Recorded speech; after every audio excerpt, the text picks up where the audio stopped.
Hello, everybody. My name's Sunny. I'm one of the co-founders of VWD Alliance. I've also got type 3. So when people start to talk to me about I don't have to inject in my veins, I get extremely happy, because I'll tell you what, sometimes when you miss your vein, we've all been there. It's not cool. And then I put it off personally, and that's not good. I love the fact what Jigar was talking about was it was about being proactive and not reactive. And actually, you know, it's such an important thing. You shouldn't have to bleed your way to treatment. And I love what Dr. Catherine was saying. It's not about the big bleeds, it's the small bleeds that can add up over the years that can actually have serious impact on quality of life. I, for one, know I never listened to my doctor, never took prophylaxis as a child. And now I've got dodgy ankle, dodgy knee, dodgy shoulder. You know, I wish I listened, but I'll be honest, a part of my fear was the fact that I had to inject in my vein. So to hear that there's a subcutaneous injection that's more proactive, it's refreshing. So we've got a couple of questions that have come in. So I'll ask Jigar this question first of all, because you just literally just shared. This comes from Jennifer. Is the HMB002 targeting and protecting stored VWF? I'll let Catherine take the first one, and then I'll add on to that, because sometimes Catherine? Yeah, so that is a really interesting question. It remains to be seen. We think it probably is. We think there will, and this will have to be the subject of future scientific presentations as we find out more. What we know is that it can bind the release. So once you have the store and you release it, we're confident we can bind into von Willebrand that's released intravascularly. There are various reasons why we think biologically it should bind to the stored von Willebrands as well. But Jennifer, we'll have to come back to you with some more data. But it's a fascinating question, and yeah, the biology of where von Willebrand's protein is stored is very complex. And yes, watch this space, and thank you for the question. Yeah, and there was another question about risks in trials, and I just want to quickly answer it from somebody who's been in a clinical trial myself. So I was one of the first patients to take Will8. If I did not participate in that trial and the cohort people that I know who did, that drug would never have come out. So when we look at clinical trials and we want better treatment options, we want it to be tailored to our needs, we want it to be researched. As patients, we've got to do our bit as well. And we thank Jigar and Dr. Catherine for coming on. Jigar, can we just talk about that risks, just kind of to alleviate people's worries with trials and stuff like that? Because I know that's always in people's back of their minds. Yeah, absolutely. I mean, I think like any new treatment, we don't know everything about HMB002 and how it works in different people. That's why we start with very tiny doses. So at least the first dose we talked about is 0.1 milliliters. So it's literally a couple of drops, and we monitor closely. And so some of these risks certainly could include injection site reactions. So you may get some redness or soreness. It could include, and I'm saying could because we haven't seen it thus far, but with any clinical trial, you could see allergic reactions. We haven't seen it. You could see unknown effects, but we're watching for them. And of course, this requires some time commitment for visits and monitoring. But to alleviate the safety element, there's a lot of safeguards that are put into place. There's independent safety boards that review all of the data that aren't employees of HEMAP. They are physicians and experts in their particular fields, and they give us the green light to proceed forward. Of course, your physician stays involved in the process, and there's 24/7 contact with the medical team that is involved there. So the honest answer is, of course, there are some unknowns. That's why we do the careful research. But what we try to do on our end is to take every single precaution possible to minimize the risk on that front. And I think another important thing I'm just going to say is honesty and communication, right? So we make sure that we're coming back to meetings and doing sessions like this, where as soon as we've got data, we come back to not just the physicians, but it's really important to talk to the patient experts as well. So that when we have signals, when we have knowledge, we come back to you and we're frank and honest. And I think that's a really important part of the safety program, is making sure we're accountable and everybody knows what's being discovered and step by step. Yeah, and it's beautiful when you do trials. It's also what I love what you're saying is it's not just the fact that it's just about stats, it's also how you feel. And I think that's such an important aspect. You know, a big part of me taking my medicine is how I feel. It's not, yes it's for bleeding, but does it improve the quality of my life? And to have a subcutaneous injection that could help for longer life, it's music to my ears. So Debbie asked an interesting question, and maybe Emma or Kat, you can answer this.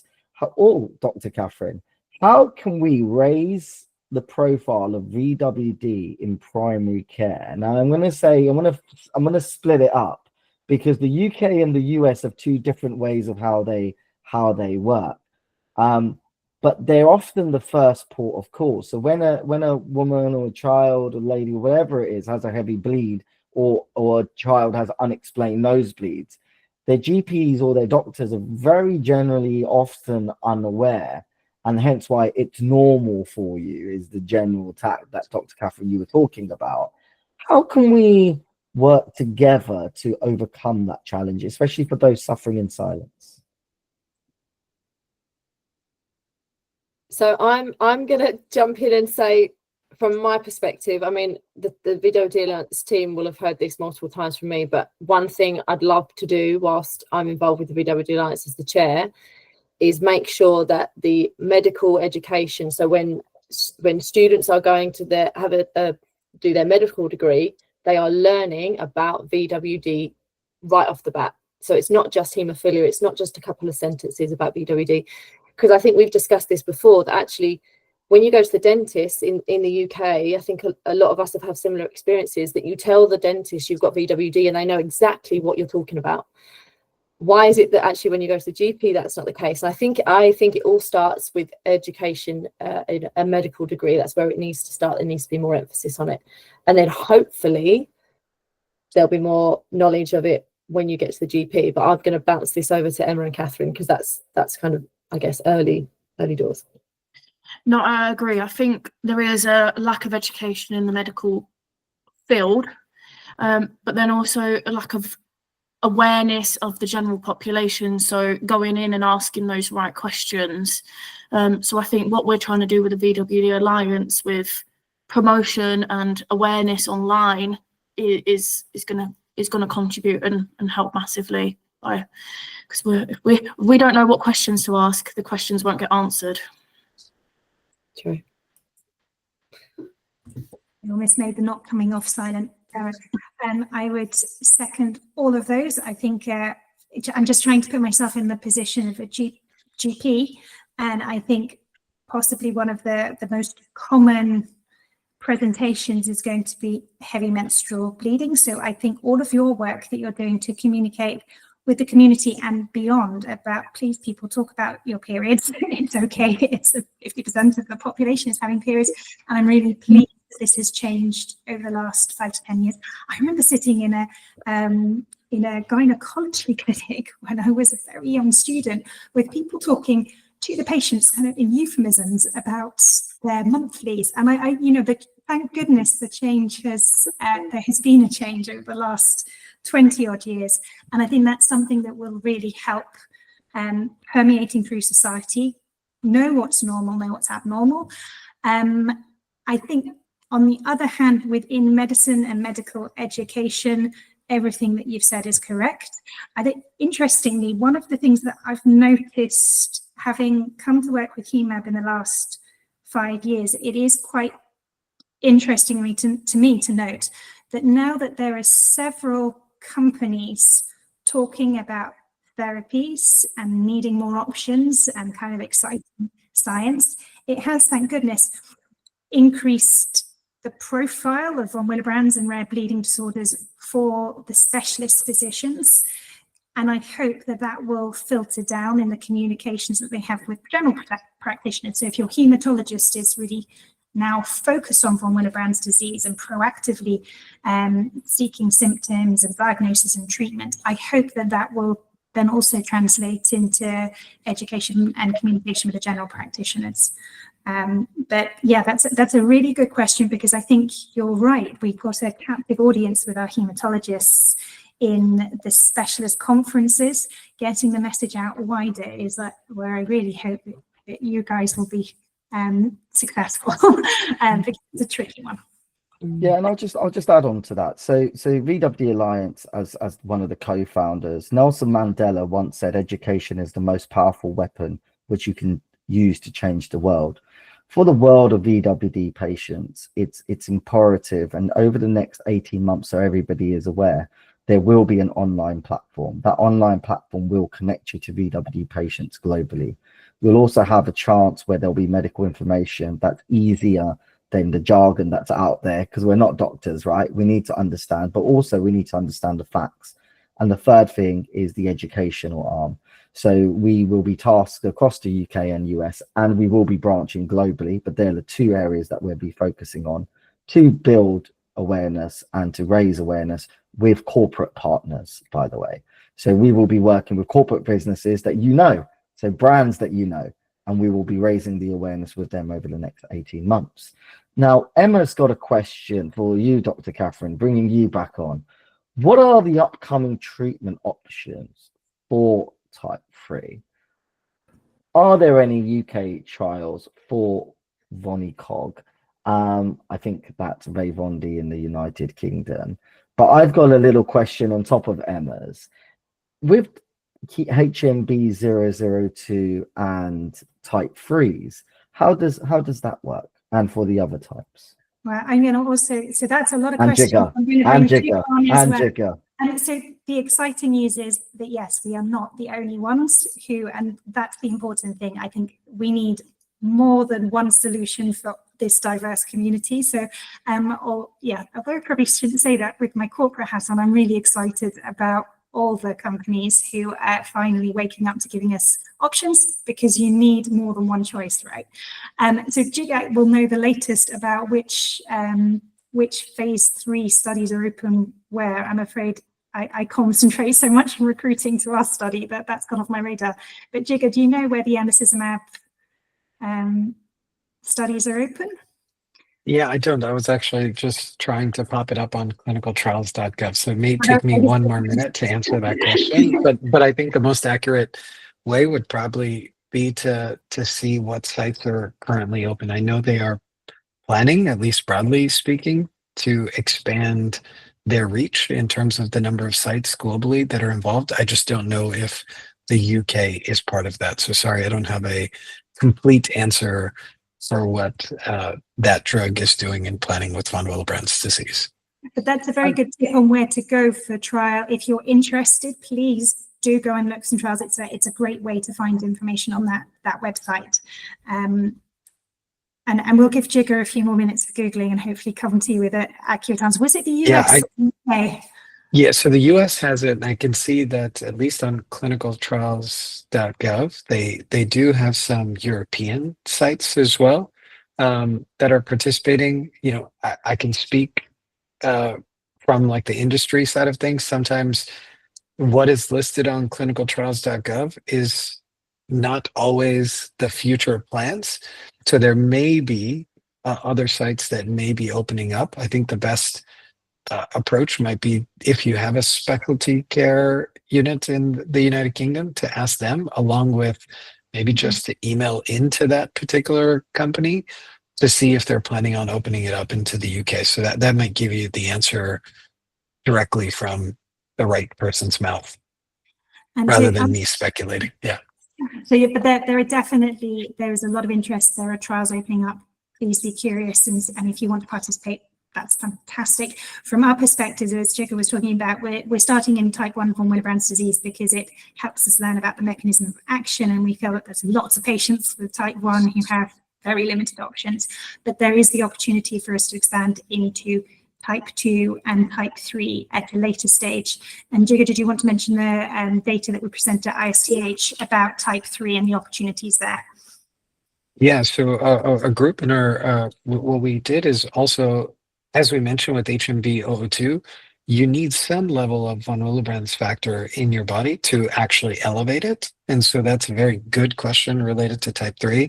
One of the things that our research and development group also did was a study that actually looked at if you have HMB-002 in the bloodstream in an animal model, that if you then give recombinant VWF on top of that, what happens? And what we see is that it actually extends the half-life of recombinant VWF by 3-fold. So that potentially for type 3 von Willebrand's disease or other subtypes, maybe type 1, that have really, really low levels of von Willebrand's factor, we could potentially offer, instead of taking 3 times a week IV infusion of recombinant or factor 8 and VWF, that you can now switch to a once a week or once every 2-week IV infusion, because HMB-02 protects that as well. And again, they give people a choice. If you're doing great on your factor, and as Jigar said, it's the von Willebrand's factor plus factor 8 that we believe the body needs for all of its functions, this could be a very good option for you. Some of the other drugs that are becoming available, they are very interesting as well, but they kind of drive bypassing mechanisms. It's not really about increasing your von Willebrand's. So we hope that down the line, HMB-002 will be able to contribute to this different option that helps preserve the von Willebrand and factor 8 levels. So yeah, thank you. That was a really great question as well. You're really on the ball, audience, tonight. Yeah, they're amazing. This audience is amazing, and the questions that came in beforehand. And do you know, that's music to my ears. I'm up to doing prophylaxis 4 times a week now as a type 3. So if there's a way to half that, you know, I'll be buying you many dinners if you could ever do that for me. But on that note, I think there's no more questions that have come up. We covered quite a lot of questions on the first seminar, so I don't really want to repeat them. And I just want to say thank you to everybody on behalf of myself and the team for being a part of this meeting, and we really hope that it was beneficial to you. As Kat said, there will be a feedback form. If you could kindly fill that in. We cannot grow the VWD Alliance platform without your voice. We don't want to build it without just a few people making the decisions. We need your voice. These webinar sessions will be happening quite frequently. But once again, like Dr. Kat said, that we will only be doing it based on what you want it to be on. So what topics you want to cover. So I just want to thank Dr. Catherine for being here, Jigar from Haemat for being here, Emma for your wonderful story. And Kat, would you like to lead us out with a few words? Yeah, so kind of just echoing what Sunny said, thank you so much to all the speakers for taking time out of your days. I know obviously all different parts of the country and parts of the world, so really appreciate your time. And as Sunny said, you know, we've established VWD Alliance for you, the VWD patients and caregivers. So if there's anything you'd like to see, really would encourage you to fill out our feedback survey form. It will give us so much information that will help us to arrange future webinars, events, you know, and grow the Alliance. So please feel free to, you know, get your phones out right now and do that whilst I'm talking. A recording of this seminar will be emailed to all attendees at a later date, so please make sure that hello@vwdalliance.org is on your safe senders list, and keep an eye out for that in your inbox. If you're not already following us on social media, as I said before, shameless plug, please do. Like, one of the easiest and simplest ways we can raise awareness is literally by pressing share on our posts. You know, if we each did that, we'd reach so many people, and actually people then having heard of, oh, von Willebrand disease, I've heard of that. What is it? You know, we said this at the previous seminar, you know, wear it proudly, you know, talk to people about it. It's not a dirty word. You know, we need people to know what von Willebrand disease is. And so actually, if we talk about it, you know, we're going to grow awareness. So please do encourage family and friends with VWD to join the VWD Alliance, sign up via our website. And finally, if you're anything like me, where you remember 5 minutes later a question that you wanted to ask, please do contact Jigar and Catherine at Haemat at clinicaltrials@haemat.com if you have any questions about HMB-02 or any of the Valora study. or you can visit their website and fill in their patient and caregiver contact form. So I'd like to just thank you all again, and hope you have a wonderful rest of your day or your evening, and hopefully see you at a future webinar or event in future.